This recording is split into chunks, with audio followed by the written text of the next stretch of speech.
What has been going on at camp? Well, there was a fully padded practice for the Houston Texans yesterday. Yesterday was the 8th, and once again, Stroud's getting most of the first-team reps. He's efficient. There's little hesitation, which is big for that Bobby Slowick offense, which we're assuming is going to be a lot like the San Francisco 49ers offense. Quick pace. He had a really good throw under pressure to John Mechie on the sideline. DJ Bien-Aimé, who was on with me yesterday, does the Talking Texans podcast with me, which you can catch weekly wherever you get your podcast and on the ESPN YouTube channel. He's talked about this throw that he made to John Mechie on the sideline that brought a tear to his eye. It was a nice throw. I don't know if I would say it would bring a tear to my eye. But also, Stroud really impressed Case Keenum. Here is what the mayor of the city of Houston, one of our beloved Cougs, had to say about what he's seen from Stroud. I've been really impressed with his confidence, and I say that with just practice, training camp practice in mind here the last couple of weeks.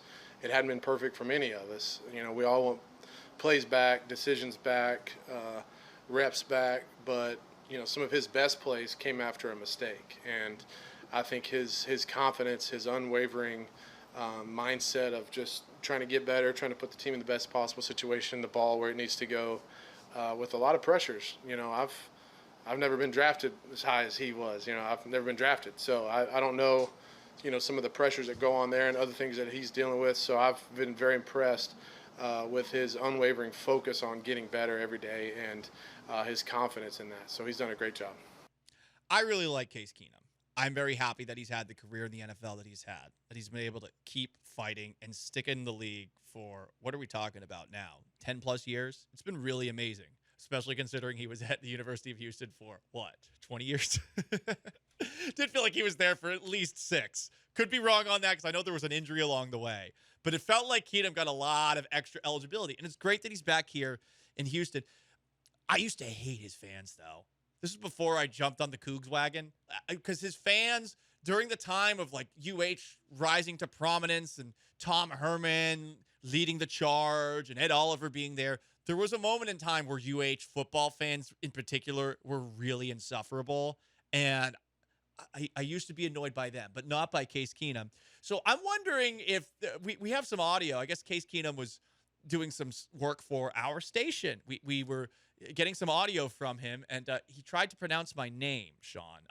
You could probably set this up a little bit better than me. Yeah, so whenever we can, we get, Houston luminaries or just luminaries in general to come in and record. What a word. Record little fun stuff for us about, hey, it's nice. I'm Case Keenum. This is 975. And so we had him record one for you since you are the biggest Coug fan. That's true. On the station, and this is part of what we got. This is Case Keenum, and you're listening to the self-proclaimed greatest flag football. Is this really real? The greatest flag football player in Houston sports radio, Paul Gallant. Or is it Gallant? Gallant. Oh, sorry, Paul Gallant. Yeah, there we go. There we go, Case. Damn, that hurt my feelings. That really hurt my feelings. We have a second take of that because we had to push him in the right direction of his name, so or for how to pronounce your name. So, do you want to hear take 2? Yeah, let's hear the take 2. This is Case Keenum, and you're listening to the self-proclaimed greatest flag football player in Houston. Really? In Houston sports radio, Paul Gallant, something like that, on ESPN 97.5. Are we sure about that? Damn. That really hurt my feelings. MC with the laugh too. MC, you're dead to me.